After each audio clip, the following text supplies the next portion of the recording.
Hey, everybody, welcome to a brand new series, Quantum Ladder Podcast. In this series, we'll be discussing topics of amazing science, technology, nature, space, even the world of the unknown.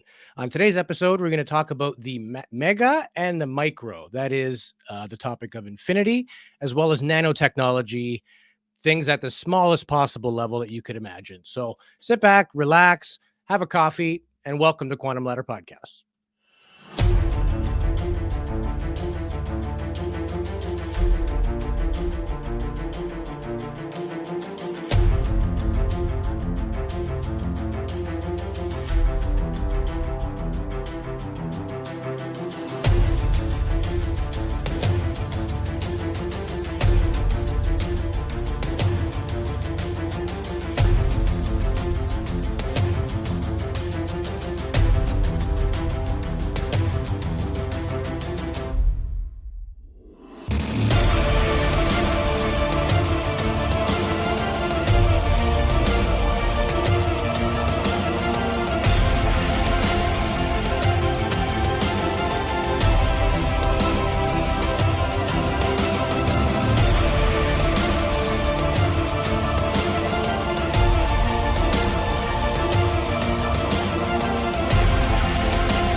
Welcome back to Quantum Ladder Podcast. My name is Louis Borges. Joining me on this amazing series, my good friend and co-host, Marquise Williams. How are you, sir?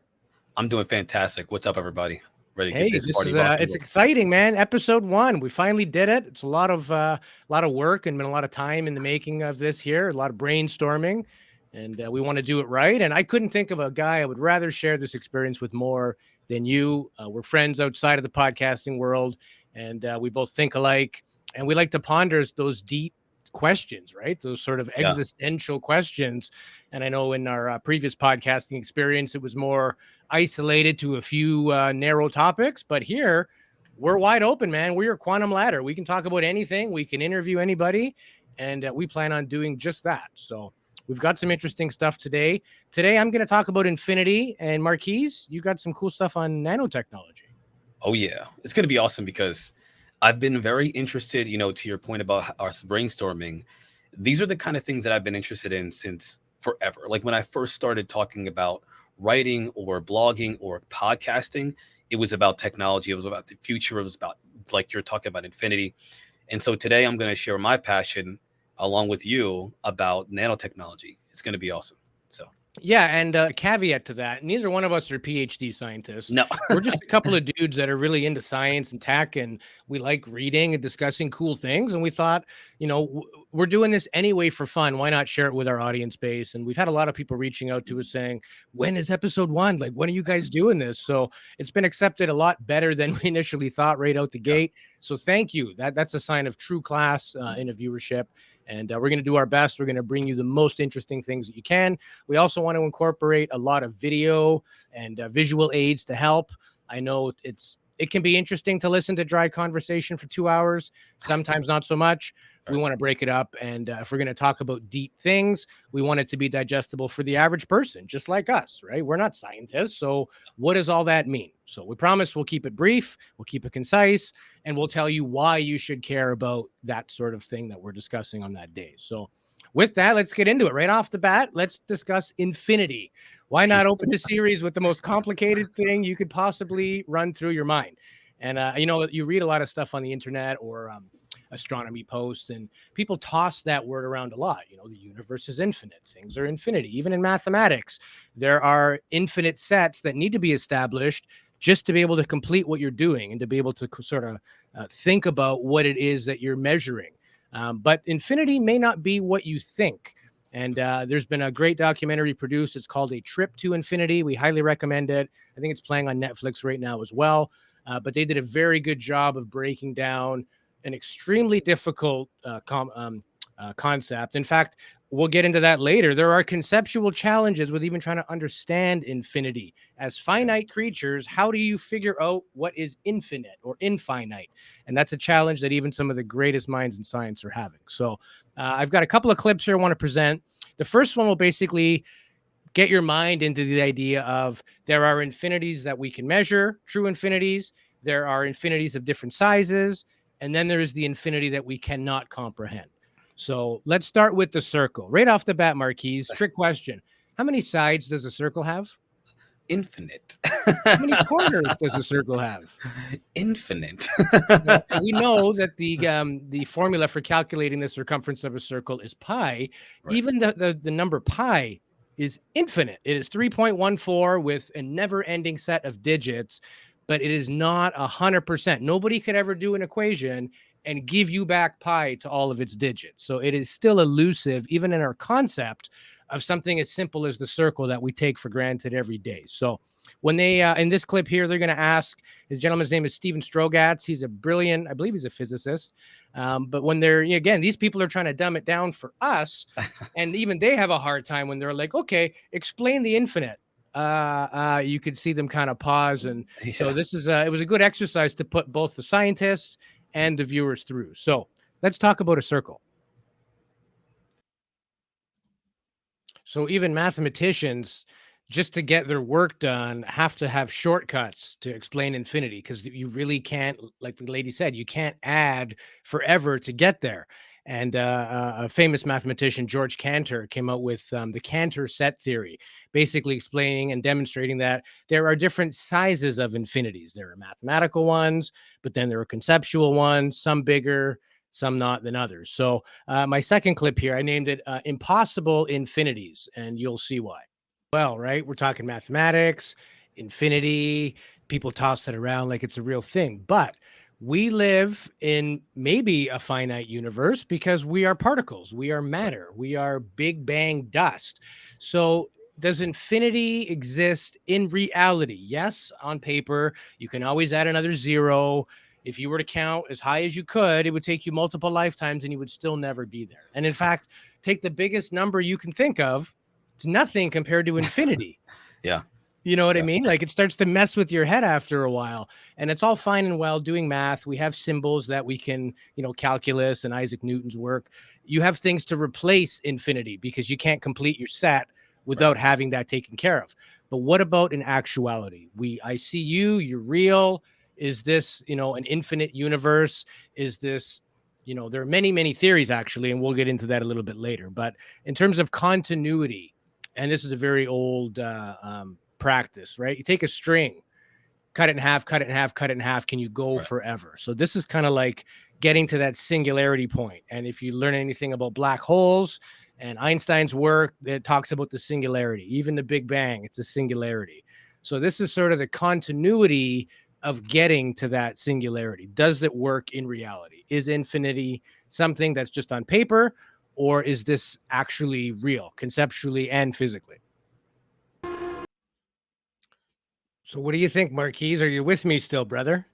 I'm with you. I've got so many ideas. So this really messed me up. Not gonna lie, it messed me up because It's I was hard like, to think about. We're not PhDs, and even no, they have a hard time. yeah. I was trying to like, how can I relate this? Is what I thought to myself to like the world that we see on a day-to-day basis. And honestly, I honestly think that this is a kind of idea that's been contemplated by meditation practitioners and spiritual practitioners throughout history. It's not a concept that's just new and mathematical only in nature. It's a concept that people have been wondering about forever.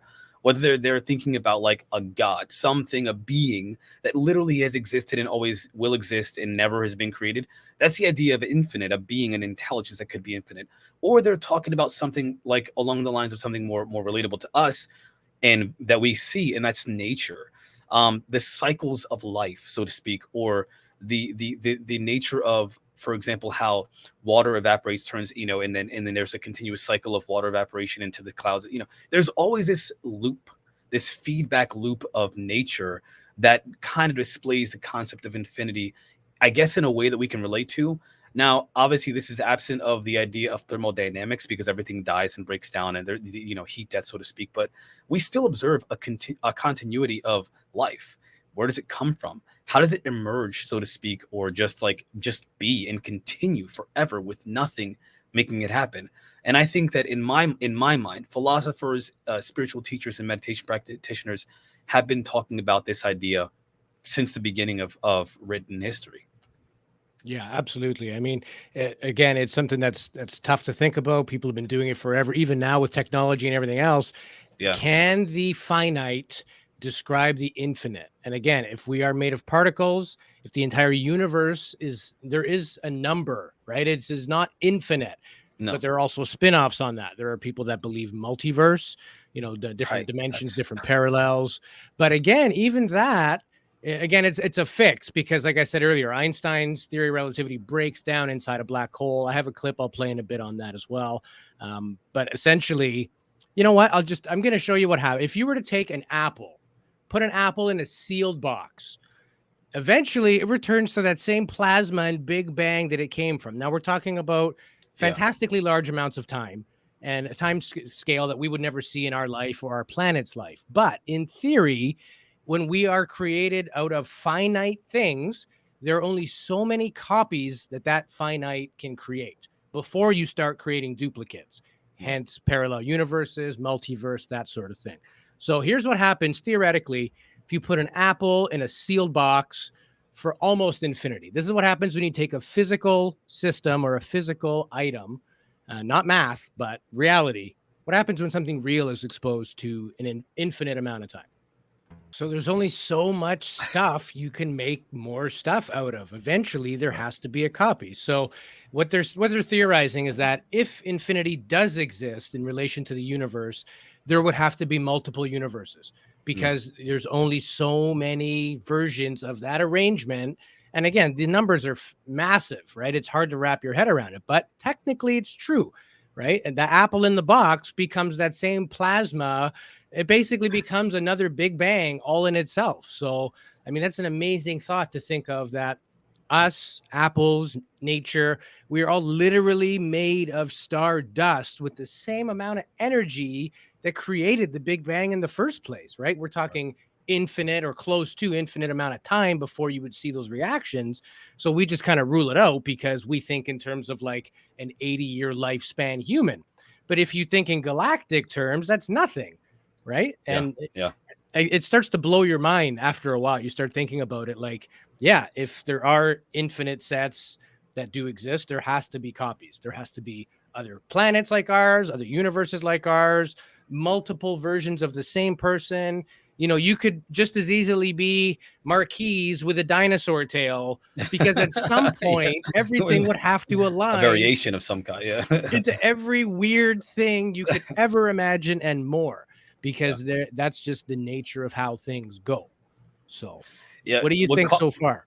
What caught my attention the most was as soon as he transitioned from like, okay, here's the mathematical implications of infinity. And the reason why this is important is because we could be in that box. Right. I was Yeah. like, oh crap, we could be. Think about the how many people have hypothesized or theorized the idea of multiple different universes in us. Like there could be a you that's a carpenter or a chef or a mathematician yourself contemplating infinity in another universe. These ideas have been talked about philosophically by just regular everyday people, and yet the scientists have been theorizing about this as well, and in using mathematical formulas and in theories, theoretical physics to conceptualize it. So although the average person like us is like, man, what if there's another us out there? That makes me wonder if we're also just as genius as those guys in our own way. We just Well, can't it's got to we be can't one of two verbalize things. it. Either everything has a start and an end, Right, or if it is infinite, there has to be that loop that you mentioned earlier. right, Nature shows it. I would yeah, guess that that's probably the case. But again, when you have something in a bubble, so to speak, like our universe, yeah, it can only expand so much before that cool off and everything is gone. So one of the theories that scientists and cosmologists are purporting is that maybe black holes are like a wormhole. right. Maybe everything gets Into sucked in, shot yeah, through somewhere else, and that and is in then itself another universe. They are the link. And like I mentioned earlier, Einstein's theory of relativity breaks down at that singularity of a black hole, which kind of makes sense because how do you have something infinitely dense and infinitely large? Again, the universe is large, but it's not infinite. The speed of light is extremely fast, but it takes time. We're looking at universes that died billions of years ago, and the light is just hitting us now. And James Webb yeah, is showing us that, right? yeah, So, as an explanation of a new type of example of what's happening really inside of a black hole.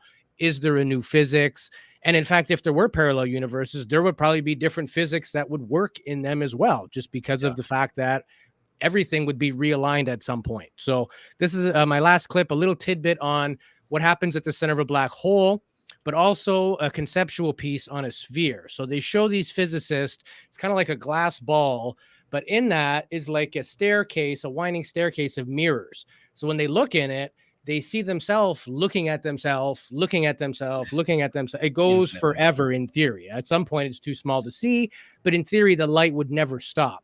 So they hand them that ball as a symbol of infinity to try to say, look, this is infinite. How do you explain this if there is no such thing as infinity in reality? Right. Are you mind blown yet, brother? This is fascinating. There's again, this is why it's important for us to have these conversations, because to me there are so many ideas and thoughts that pop into my mind as I'm listening to them theorize and philosophize the idea of infinity. It's Yeah. it's phenomenal. It's phenomenal, man. And I it's the love type of this. thing, the more material you take in on it, you have to kind of spoon feed yourself a little bit. If you jump Yeah. right in, and that's why I took the easiest clips to understand. I watched that documentary 3 times. A, because I'm a nerd, but B, because I really wanted to grasp and try to get my brain really working. And by the end of it, you realize that hey, they can't figure it out. So this is kind of a this is what keeps us excited in science and things like that, is the chasing after this, but there is no answer. I mean, there is an answer. Is the universe infinite or not? But we're not going to get to that. And we may not even be able to get to that. There may be conceptual challenges, things that get in the way that just prevent us from being able to fully understand what that means. Because you can always go back to the math and be like, well, I can go 1, 2, 3, 4, 5 forever. Great. But that's dealing with a theoretical situation where there is Right. no finite, set. And again, you Yeah. go back to George Cantor talking about finite sets. But in reality, how would that work, right? There's only so much material. Mass cannot be created or destroyed, same as Right. energy. So when you think about all the things you learn in science and all the things you study, you're at this paradox. And you even heard in the previous clip, they're saying that you can't throw the baby out with the bathwater. Right. Einstein's theory of relativity works for just about everything, but something else happens because space and time are related. You get a black hole that's warping space, Yeah. therefore warping time. Essentially, you fall in it, you fall out of reality because that's where it breaks down. But how do you fall out of reality? The more you think of it, you can go crazy. And I'm sure that's why a lot of these high end people, they go a little They go bit, crazy. Yeah. they kind of 100%. lose it because these are things you don't have an answer to. It could be an almost infinite number of lifetimes before you would even come closer to that. But Yeah. it's that kind of brain food we chew on that brings us there, and it makes you kind of feel amazing. Like when we started this show, I said I want it to be positive. I want to give people the impression of, wow, like I didn't think of it like that, rather than all the doom and gloom that's out there in the world. Let's talk about something that makes you feel good, makes you feel humble and small. And I couldn't think of anything better than infinity to get Yeah. us to that. So Yeah. There's a lot of things that we can't ever know, right? There's a lot of things that are hidden behind. One of the coolest quotes I've heard of is one of truth's protective layers, right? You have to get past that. Um, but this is different. This is like one of those things that you can, when you're thinking about these things, aside from potentially going insane like some of these scientists and mathematicians do, in a layman's mind, we can just imagine. We can really, let our minds wander, and that wandering, it only enriches our life. In my opinion, I feel like it enriches our lives. And again, I always resort back to like the practical application. I do believe that people have thought about infinity forever. I mean, if you think about, for example, like in ancient, symbology or ancient, they talk about, like, for example, the serpent or the dragon that's eating its own tail, yeah, right? It's an emblem of wholeness, the cycle. infinite. Yeah, the cycle of nature and the universe. They've been thinking about this stuff, and again, and from what I see, even forever in all of human civilization, they just never were able to conceptualize it in a mathematical way. And like today, we're always trying to put it in a box. They've done it in the mind. People have been doing this in their minds forever. And again, if you've thought about infinity, multiverses, or maybe there's another universe, another dimension, you may be a genius. Yeah, that's right. And look at the work at CERN. The whole purpose for CERN was to find what was called the God particle, the Higgs Right. boson, some very tiny, the smallest particle you can possibly find. Therein lies this magical physics and this amazement that would explain a lot of the things that physics can. Now, a lot of people say science and religion go hand in hand. In fact, there Right. was a quote in our intro there from Einstein saying that science without religion is lame and religion without science is blind. So you have to Yeah. have a healthy respect for the facts and also a healthy respect for the things you don't know or may never know, Right. because it's only when you combine those two that you get this magic, which is reality creation, everything we're existing. Nobody knows what that looks like. I'm pretty sure it's not a man on a cloud sending lightning bolts down to condemn people, but a No. painting is proof of a painter. The fact that we are created means there was some type of creation. Call it intelligence, consciousness, God, whatever you want Whatever. to call it. That's the missing thing that all of these scientific lectures, they will never be able to explain, because we are mere mortals. And Yep. I honestly think that there are some things that we won't understand, but using these type of, models and different things to try to conceptualize, it's making us more intelligent. We're becoming closer to that which we don't understand. 1,000 years ago, we were a lot further than we are now.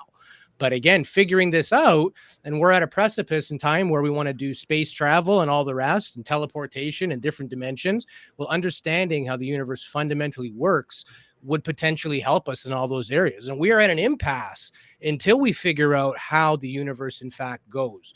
Because let's be honest, the speed of light is too slow, right? You would Yeah. never be able to traverse the vast distances at, what is it, 100 and some thousand miles per second, 160 or 190,000 miles a Yeah. second.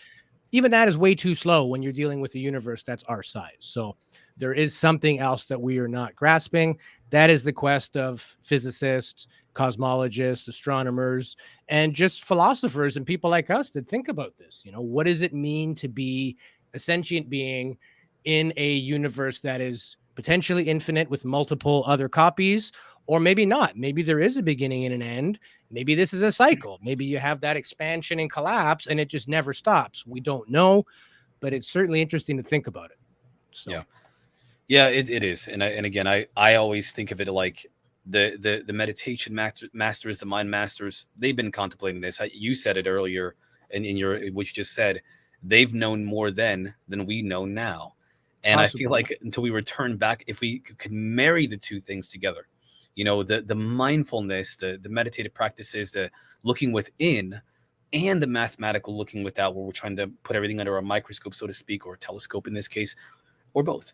Until we do that, to marry them, I don't think we'll ever really know anything closer to the truth than what we know now. I feel like we're getting further and further away because these two are looking in different directions, and they're not working together in a cohesive and symbiotic way, which I think is going to be the way towards finding more about the truth of reality, of the nature of reality.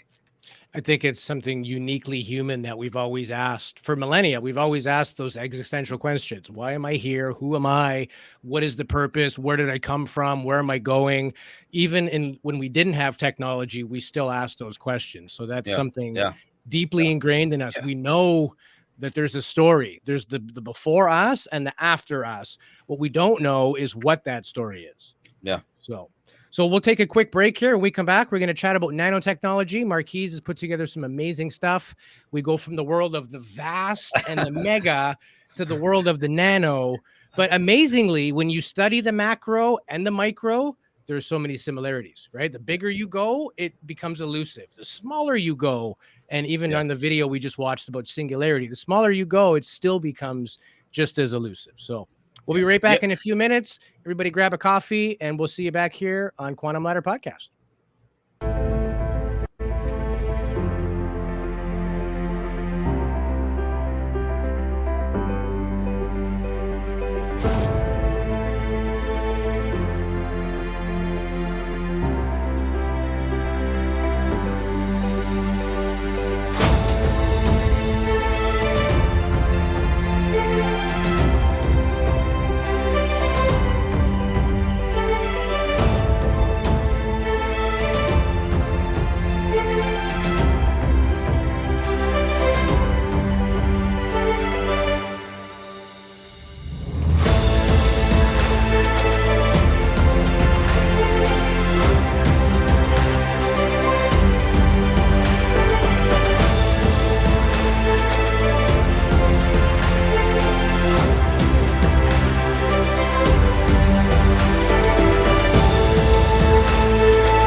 Oh, we are back. We are back. Episode 1 of Quantum Ladder Podcast. Having a blast so far here. How you doing, Marquise? You having fun yet, brother? Absolutely. I'm actually really excited about this. I feel like there's so much to talk about. So yeah, let's get started. Yeah, With man. this. So you've done quite a bit of work on nanotechnology. It's something near and dear to your heart. You also made a very cool video that we'll present here as well, just kind of introing it. and then we'll let you break it all down. So now you've got an unfair advantage here. You're a professional voice actor. You whip these videos out. I'm like, I can't. How am I going to compete with that? I can make pretty snazzy slideshows, but you've Well, keep you've in got a mind, talent. you say that, but like you've been working on this for not weeks, months. And then I come in, what do they call it, at the last hour or whatever, and I'm like, and you're like, let's do this. And I'm like, okay, let's do this. And so I had to try to keep up with you, to be fair, to be Well, fair. initially, I was done with podcasting. It's a lot Yeah. of work, a lot of nonsense. If you don't get proper support from your partner or whatever, it makes it challenging. Initially, I was out. I thought I'd never do another show. And then I came around to the idea that, well, I miss it. I really enjoy chatting with big name people and I like doing this, but I definitely wouldn't do it with anybody else. I'm too picky. When Yeah. I get something in my mind, I go like hell, and that's just me. And I thought, well, but then I'm losing half of what I want to gain out of this, which is learning from other people as well and chatting with people. So I needed to have another co-host. And now I'm kind of right back at square one. And I thought, well, there's nobody I would want except my friend Marquise, but he's tied up with a couple of projects. I don't expect anybody to drop what they're doing to join my brilliant idea. But after chatting about it and giving you sort of my direction of what I think would go well, it's exactly what you've been doing yourself. And Yeah. so many similarities that just fit, right? So I'm glad everything happens Yeah. as it should. The funny thing is, your pitch to me was as a friend, as I always say, a mentor. And the most convincing thing to me was the fact that it's conducive to not just my psychology, my mind, my well-being, but also the impact that I make on other people. This is a very positive a positive area that we can focus on and talk about, and not be hurting the mentality and the psychology of our listeners. And so that was a big deal to me. But also, it was easy to drop everything and to focus on this, because I am beyond passionate about things like technology and philosophy and contemplating the universe, if you will, and infinity. These things are passions of mine already. Yeah. So it was an easy thing for me to get into, just to kind of throw that in there. But yeah. And we plan on having a guest on this show. We plan on discussing just about anything that's amazing. In fact, if you're watching this video, either on Apple, Spotify, YouTube, or the UnX network, head over to our YouTube channel, leave us a comment, give us topic suggestions, guest suggestions. We want to be very interactive. We'll be doing live shows as well, where we all have an opportunity to chat and toss around these ideas. So many good things coming down the pipeline. It is exciting. Let's go chat about the world of the nano. And here's our friend Marquise with this awesome video.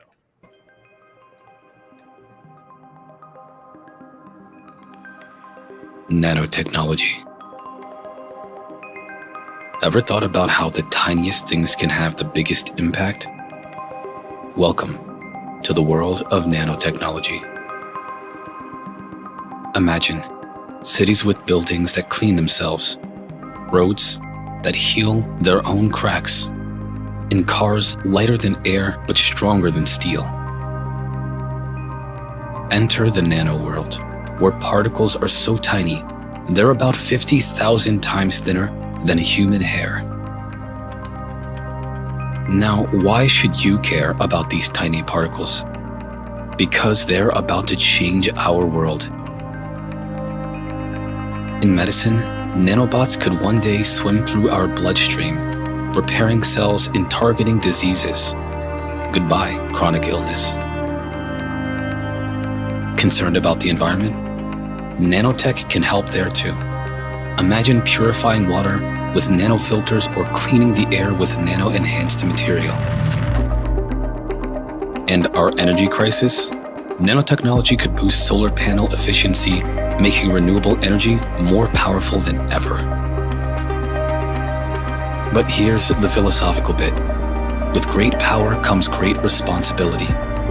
As we reshape our world, atom by atom, we must ask, what kind of future do we want to build? Nanotechnology offers a canvas of endless possibilities, but it's up to us, as a civilization, to paint a picture that's not just advanced, but also harmonious and inclusive. From the vast expanse of the universe to the tiniest nanoparticle, our journey is interconnected. Let's dream big, but tread thoughtfully. The future is nano, and it's in our hands.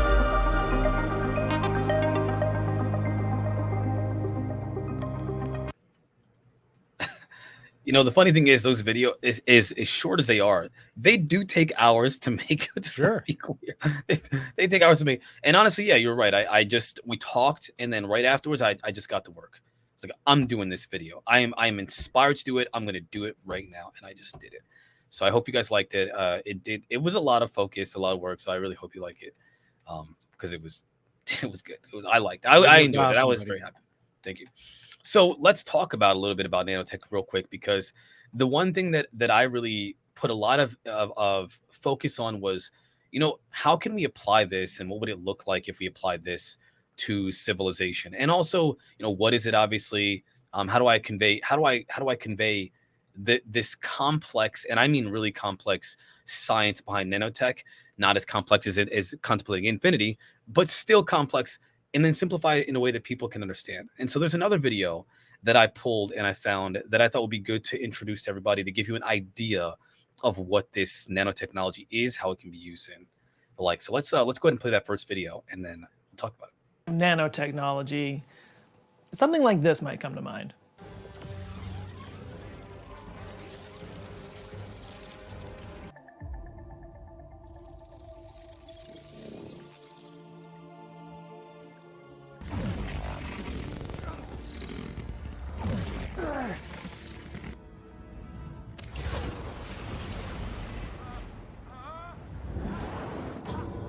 Yeah, nanotech in films and movie are basically just future magic, you know, just some wondrous technology that can do anything we can think of and make the impossible possible. And that's not really a far cry from how we treat it in real life, too.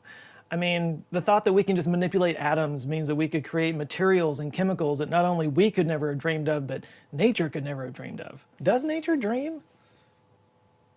Or are we the dream of nature? Whoa. Trippy. From self-assembling construction to machines that can crawl through our blood and eradicate disease and cancer, so much of our hopes for the future are wrapped up in this one idea. And it's not a new idea. Bill Clinton was pushing for nanotech research in 1999, saying that someday we'll make materials that are 10 times stronger than steel, but at a fraction of the weight, that we'll be able to shrink the Library of Congress down to the size of a sugar cube and detect cancers within just a few cells in size. Futurologists Ian Pearson and Ian Neal of British Telecom claimed in 2005 that, quote, "In the next 60 years, we will see nanotechnology and biotechnology making impacts on our life that might seem magic to us, but will be quite normal to our children's children."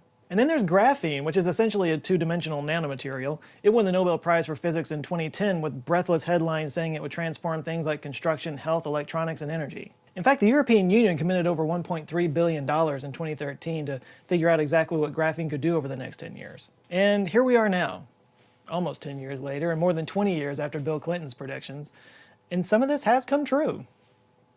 In labs, anyway. But how close are we to those crazy future predictions that we were making? Or were those predictions just way too over-optimistic? Where are we exactly with nanotechnology? Fortune magazine defines nanotechnology as, quote, "the science of building machines and materials at the molecular level, where key components are measured in nanometers, or 1/1,000,000th of a meter." So when somebody says they're working at the nanoscale, that means they're working with matter that's between 1 and 100 nanometers. And there are a lot of analogies out there to try to conceptualize things at this scale. It's kind of challenging to get it across. But for example, one red blood cell is 7,000 nanometers wide. Actually, thick, not wide. So narrow. Yeah. Or if you look at your arm hair, which I have plenty of because I'm part Sasquatch, one hair is about 50,000 nanometers wide. So we're talking about manipulating matter tens of thousands of times smaller than that. It's kind of crazy to think about. And one of the first people to think about it, no surprise here, was Richard Feynman. He kind of introduced the whole concept of nanotechnology at a meeting of the American Physical Society in 1959 in a lecture he called "There's Plenty of Room at the Bottom." And he asked during this lecture, quote, "Why can't we write the entire 24 volumes of the Encyclopedia Britannica on the head of a pen?" He then went on to describe a vision of using machines to build smaller machines down to the molecular level. And many of his ideas have been proven correct, which is why he's sometimes called the father of nanotechnology. And many other things. Richard Feynman was really cool.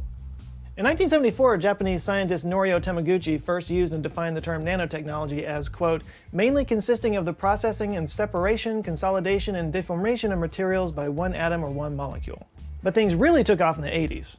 In 1981, Gerd Benning and Heinrich Rohrer at IBM's Zurich lab invented the scanning tunneling microscope. This allowed scientists to create direct spatial images of individual atoms for the first time. They would later win the Nobel Prize for this in 1986. That same year, Benning, Calvin Quate, and Christoph Gerber invented the atomic force microscope. This gave scientists the ability to view, measure, and manipulate materials down to fractions of a nanometer in size. These were the advancements that were needed to actually visualize and manipulate atoms. Pretty important step. And after that, we got nanotubes, graphene, and buckyballs. And atomic animations.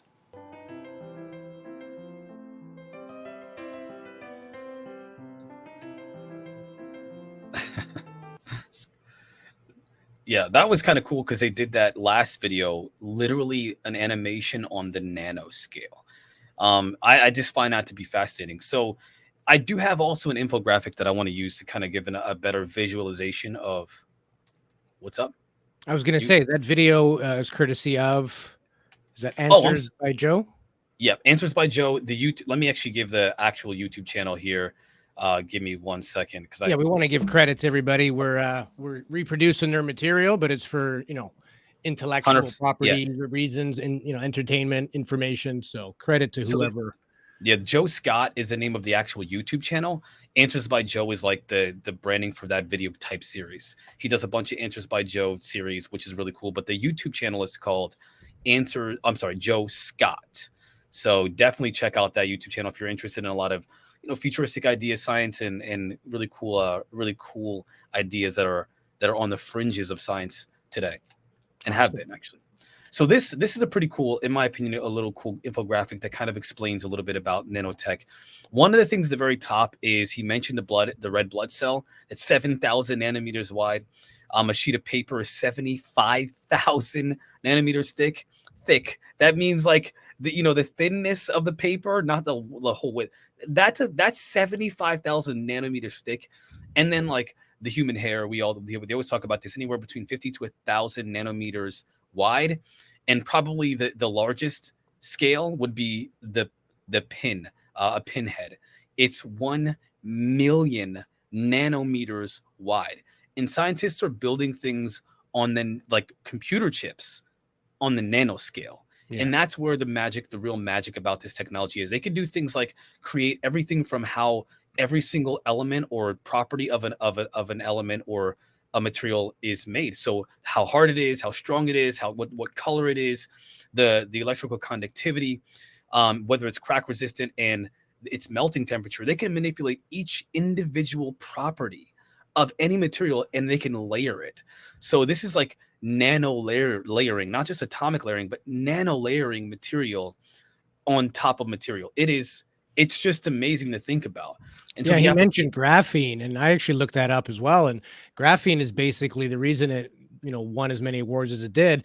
It's basically just carbon, but it's arranged in a hexagonal layout. So that gives it unbelievable strength. I mean, you think about carbon fiber, it's like a basket weave, under, over. Yeah. It's individual fibers into like little ropes in a weave.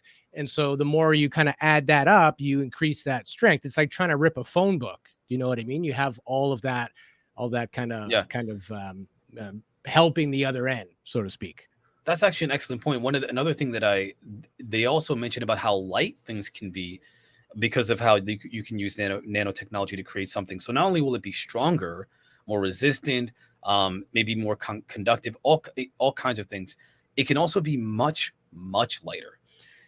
One other thing that I think is important to talk about, especially when it comes to these different materials, is think about it like if you ever seen video games render, they talk about rendering.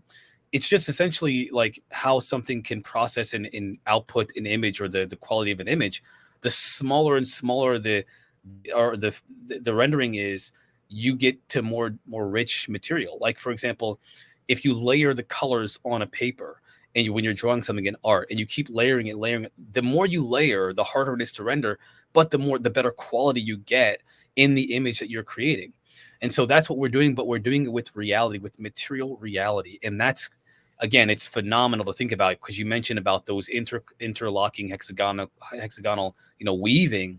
That's what we're doing. We're rendering the world more and more finite. It's on a more and more finite level. It's phenomenal. It's amazing Yeah, how I this mean, stuff if you works. look at the last, 100 years, things have gotten progressively smaller. Look at computers. The first computer would Right. fill an average house, and now you got more computing power in your phone than the space shuttle had, right? So, and that's not even nano, right? Nano referring No. to 0 to 100 microns. That's just the chase of making things smaller.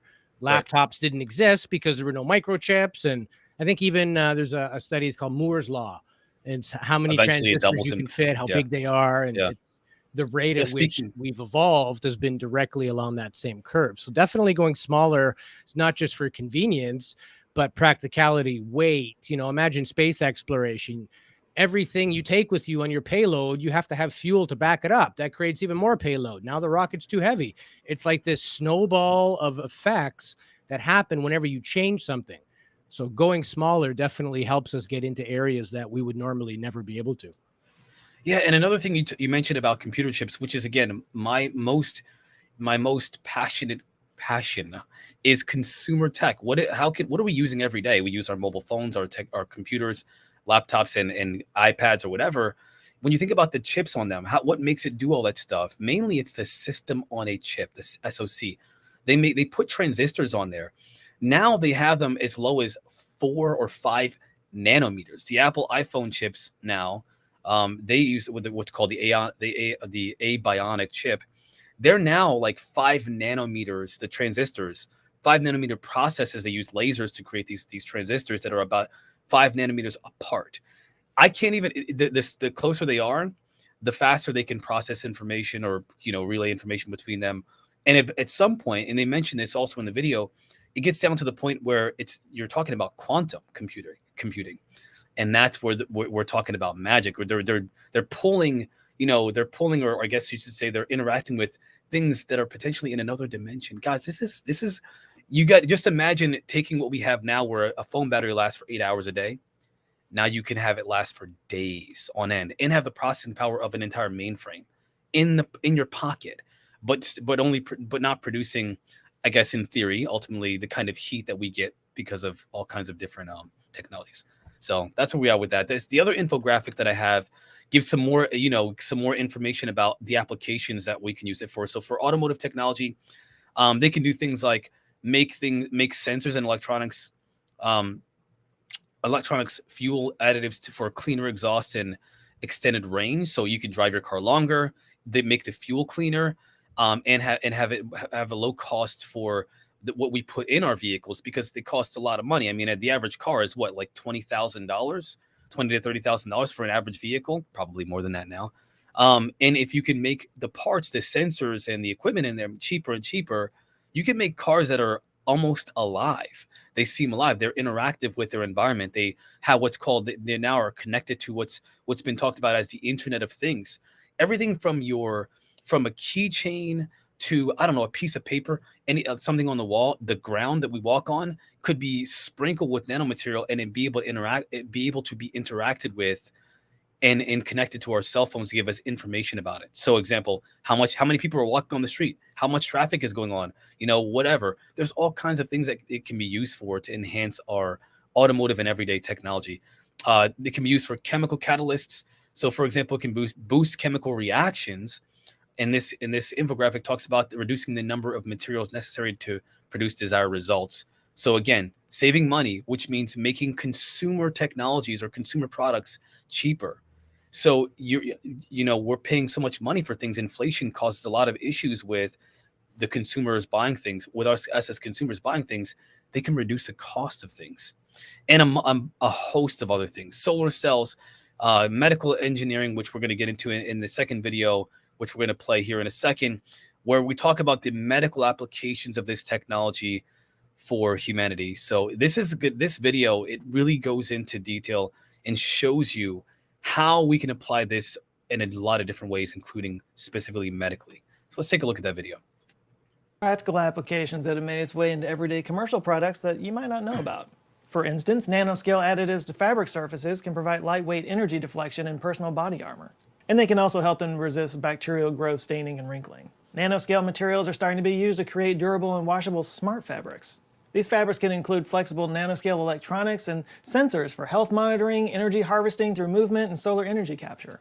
Clear nanoscale films on cameras and computer displays, eyeglasses, windows, and other surfaces can help them keep residue and water off. They can also make them more antimicrobial, anti-reflective, chemically conductive, resistant to fog, scratch resistant, and protect users from ultraviolet or infrared light. Nanoscale additives and polymer composite materials are being used in automobile parts, baseball bats, bicycles, luggage, motorcycle helmets, and tennis rackets to help make them lightweight, durable, resilient, and stiff. That was a lot of nouns and adjectives. And maybe the most obvious use of nanotech is in computers and electronics. I mean, just look at what's happened to transistors over the years. Transistors went from 130 to 250 nanometers in size to currently around 5 nanometers in size. Although the Lawrence Berkeley National Laboratory did create a transistor with a working 1 nanometer gate in 2016. And as somebody is already typing in the comments, I'm sure, we're actually getting down to the point where we're reaching the theoretical limits because quantum effects are starting to kind of weirdify things. TVs are now using nanostructures to enhance colors. You might have heard of quantum dot TVs. I've seen them in stores, didn't really know what they were all about. But yeah, those do use quantum dots. They're nanostructures. And what they do is they absorb light over a certain range of wavelengths and then emit light in different wavelengths based on their composition or size.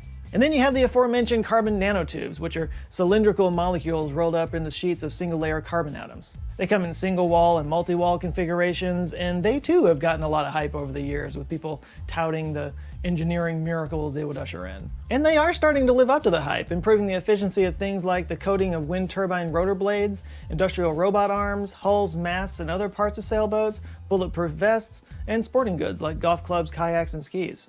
And while we may not have microscopic machines coursing through our veins just yet, nanotech has been advancing the medical field in significant ways. For example, carbon nanotubes can serve as gene delivery vectors in treating breast cancer, broken bones, and osteoporosis. Nanoparticles are used as antifungals and antimicrobials on medical equipment surfaces. They can function as catalysts and sensors for helping with imaging diagnostics. Dendrimers are biodegradable nanopolymers that can help with vaccine testing by acting as antigen carriers. They can even use nanotechnology to manipulate DNA, like in 2017 they did an experiment where they reprogrammed a mouse's skin cells into blood vessel tissue to save its leg. And they did this by tapping the wound with a chip that used nanotechnology to inject DNA into the cells. That's one of the crazier applications and frustratingly still in the testing phase. Well, that's pretty crazy. They used nanotechnology to help cells be transformed into different cells to Wild. regrow a mouse's leg. That's unbelievable. Wild. And you just tap it with a device and essentially it changes. So imagine that, I mean, again, this is theoretical, of course, but imagine in the future where you could, for example, have nanites. You see this in movies, by the way, a lot, which we'll talk about a little bit about that in a second, but where you can literally just go into a center, you say, hey, listen, I broke my leg. And they're like, oh, no problem. And they literally just touch a device in your leg and it just fixes because your body has nanotechnology in it, interacting with your cells on a cellular level that can regenerate your body in very quickly. So we're not talking about, weeks or months for healing something like a broken bone. We're talking maybe days where something can heal. Or if it's a small cut or a scrape, maybe a few minutes to a couple of hours. That's what about surgeries? I can imagine somebody that has a blockage in their artery, instead of putting a stent in, you have nanobots effectively can go through the blood and do that. Yeah. But that's really scary, though. If you have something smaller than a cell that can reach your brain in the hands of the wrong person, that's not good. That actually is a really important philosophical thing to think about. So right now we have a society where we don't have a very good generally the value system in our society isn't. We have ideas about what we believe is right for ourselves, but ultimately they're not executed right in practicality. There's a lot of chaos and there's a lot of, there's violence and all stuff like that. We would have to redesign society for a lot of these technologies to be implemented on a mass scale. Again, if you think about it, it's almost like the only way forward is to restructure society in a way that not only is our technology more advanced, but our value systems reflect a symbiotic relationship with technology and understanding our symbiotic relationship with each other and the world. And so in my mind, once I talked about this earlier when it comes to marrying science and mindfulness, I think the same thing when it comes to technology. We have to marry the idea of our symbiotic relationship with ourselves, each other, and nature and technology. And that's where we can really get into the practical applications of nanotechnology, where we can implement stuff like that to push towards what I think would be the first step towards what a type 1 civilization at the very least. you know, Yeah, which is there's cool. a certain amount of ethical maturity I think you have to have, and let's be honest, it's not looking good, right? Anytime we invent something, what do we do with it? We use Weaponize it for it. How yeah. can we kill people with this? You know what I mean? There's a lot more money spent on Yeah. defense than there is Yeah. on finding Yeah. a cure for cancer. Let's be honest, right? Yeah. So, it's the same idea with gene editing and things like that. Yeah, it's great. You could essentially regenerate kidneys for people that would never be rejected because it's their own cells. But you could also use that to make crazy mutant hybrid, the stuff out of sci-fi movies. Yeah. And Yeah. science is open, science is shared planet wide. So as soon as this technology or an advent of some sort comes out, right away people go to work, some for good, others may be nefarious, right? So there's a certain Yeah. level of maturity that I think needs to be present with that, because once the cat's out of the bag, you really can't control where it goes. Well, it's hard to do. It's hard to do. I mean, let's actually talk about some like theoretical future applications from movies. In Iron Man, you know, in the newer ones, his suit, he taps on it. You seen in the video, the first video we watched, he taps on his chest, and the suit literally just forms around him. It starts off in like this tiny little, you know, this little piece in his chest, but then it expands into something that's covers his whole body and is a full technological marvel of a suit that can fly and shoot energy beams and like crap like that. I mean, of course, military application, but still the idea is that of something that's small, that's contained in a small form factor, but that can expand and have greater applications that are just phenomenal, outstanding. That's one example. And my personal favorite is the movie Transcendence. Now, if you watch the movie, it can be a bit confusing, but I don't want to give any spoilers. Ultimately, it's about nanotechnology. It's about transferring consciousness, of course, but also ultimately it's about nanotechnology transforming the world. This universal consciousness that permeates all of existence and merges with nature. And it also reminds me of a Lex Friedman podcast that I watched, or I watched it and listened to both twice, where he interviewed this scientist. Excuse me, but her name is Neri Oxman, and she blew my mind. You know, she talked about you know, this dream about where technology serves us like a living entity, where it's not just like a piece of tech like a phone or a computer. It literally is, it's just interconnected in nature. So imagine this, right? Imagine you're no longer using your phone, but because of nanotechnology, for example, it's like sprinkled throughout all of, just all around us. It's within our the trees, it's within the grass, it's within plants and animals, it's in us, it's in the air, it's everywhere, and it's literally healing the environment while simultaneously being able to be used for example, say you wanted to fly around this, again, this is totally theoretical, hypothetical, futuristic, you know, but you could literally create your vehicle just by thinking it, and then the nanites around you could create the vehicle next to you, and you could just drive it. And that's the kind of thing that, and it drives itself, of course, because of, you know, we're talking advent of technology. Now, when we talk about more practical applications, just in terms of sprinkling it in an ecosystem where it would repair itself, you could use it to heal, for example, somewhere that's been affected by nuclear fallout. So the site that was ruined by Hiroshima and Nagasaki, those lands can be healed by nanotechnology because they could sprinkle nanotech around that area, and then it could heal it, killing or absorbing all of the nuclear damaging material and whatever it's affected in nature, and fixing it. That's what we can do with nanotechnology. That's a potential for it. Or an oil spill, it could fix that by healing that. And then of course the nanites can be absorbed through some kind of technology that collects it, just like it did when it tapped that mouse and it interacted with the mouse. It could be collected and then taken out of the water so it doesn't affect the water negatively, or fish, or any kind of living creatures. That's the potential for nanotechnology, the very futuristic, if you will, Kardashev scale type of use for nanotechnology. It's, in my mind, it is revolution. I mean, it's a thing that could change everything. Yeah, for sure. The thing that pops into my head is we're very good at creating waste. We go into space. Now, you know, we got like 20,000 pieces of space junk out there, right? So create a new technology. What happens when it's something that is 10,000 times smaller than a hair? how does this ever get cleaned up or removed from the system? You mentioned additional technologies that would siphon that out. Right now, they're using nanotechnology to purify things like water and soil. So definitely, dealing with nuclear fallout could be a Yeah. potential. But what happens to this stuff after, right? If you're talking Right. about bioantigens, you can kill them with chlorine, heat, many different ways, mechanical separation, whatever. That's essentially what every city and municipality is doing with their water system, is filtering that stuff out. But what happens when it's something you can't kill with bleach? If it's a microbot that is not visible but still there. So I could see that. We look at tiny, not even on the nano level, but Yeah. just particles like of plastic in the ocean, the size of a grain of sand. They get into the smallest, organisms on the food chain, which get eaten by bigger ones.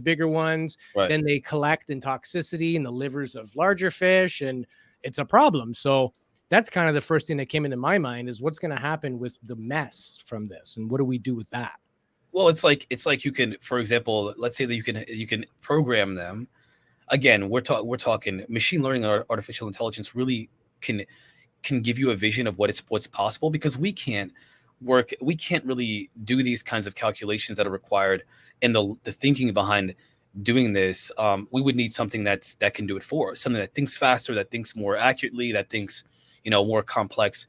Artificial intelligence and machine learning, neural networks are the key to this.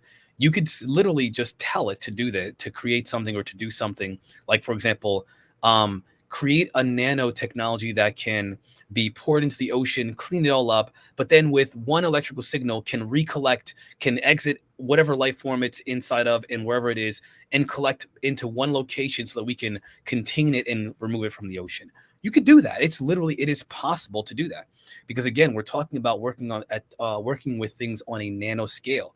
I mean, you literally, I don't want to get, graphic here, but you could just urinate them out and then you no longer have them. You could program them to do that. Or Yeah. again, like the They're mouse. doing that with cancer right now. They're using gold particles, and there's a chemical, I believe it's called Doxil, which is using liposomal nanoparticles. Basically, Right. long story short, it's a more effective way to deliver cancer treatment directly to the cancer cells.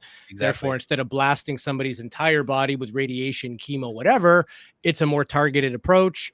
And even some imaging, right? Like my dad had to Right. I have, I was think going it to say was an that. Yep. MRI. He had Yep. to literally Yep. drink radioactive liquid so that it would show up on the image. I don't know if it was a CT scan or an MRI. I can't quite remember, but we're already doing that right now, ingesting certain things and passing them out. But Right. again, with that cancer, with those liposomal nanoparticles, it's significantly reducing people's recovery time, because they're Yeah. not getting blasted with poison to kill 5% of, where the cancer is. The other 95% would suffer. So Yeah. that's definitely promising in the field of cancer research, for sure. Yeah. And again, when you're thinking about diagnosing, for example, you could diagnose a condition within, I mean, even if we just think about, artificial intelligence and machine learning, you could diagnose a condition within minutes, where it would take Sure. sometimes months from people to figure them out, doctors to figure it out.